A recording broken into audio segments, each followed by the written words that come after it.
Battleground Haryana also heating up as the Haryana Assembly elections inch closer. Congress is mulling an alliance with the Aam Aadmi Party in the poll-bound state. During the Congress CEC meeting held on Tuesday, Congress designated a committee to oversee the alliance talks. As per sources, AAP has demanded 10 seats from the Grand Old Party, but it is willing to offer only 7. Meanwhile, suspense looms over wrestler Vinesh Fogart to contest Haryana polls in a Congress ticket. According to sources, negotiations are set to take place between AAP MP Raghav Chadha and Congress MP KC Venugopal. The meeting between the two leaders is likely to take place today itself. अभी तक तो मैं 90 के 90 विधानसभा की सीटों पर तैयारी कर रही है आम आदमी पार्टी और पूरी तैयारी के साथ पूरी मुस्तैदी के साथ लगी हुई।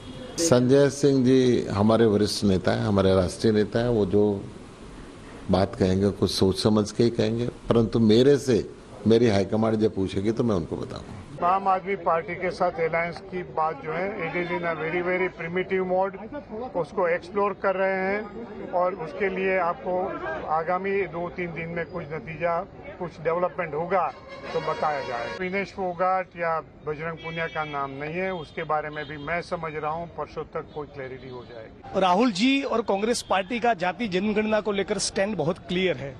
इस मुल्क में आदिवासी, ओबीसी, दलित, डीएनटीज, जनरल किसकी कितनी आबादी है वो जानने का पूरा अधिकार है। मैं व्यक्तिगत तौर पे ऐसा मानता हूं कि जाति जनगणना इसलिए भी होनी चाहिए कि पता चले कि एससी, एसटी, ओबीसी, माइनॉरिटीज, डीएनटीज यदि 85% है तो क्या हिंदुस्तान की 85% लैंड उनके पास है? क्या बजट का 85% हिस्सा उनके पास पहुंचता है? ये जो पीस ऑफ केक है वो किसके हिस्से में कितना जाता है? संसाधनों का बंटवारा अब तक किसके बीच में किस प्रकार से हुआ है वो तमाम जानना है तो जाति जनगणना होनी चाहिए। देखिए, अगर हरियाणा में कांग्रेस आम आदमी पार्टी के साथ गठबंधन की सोचने लगी, इसका अर्थ है कि भारतीय जनता पार्टी तीसरी बार जीत रही है।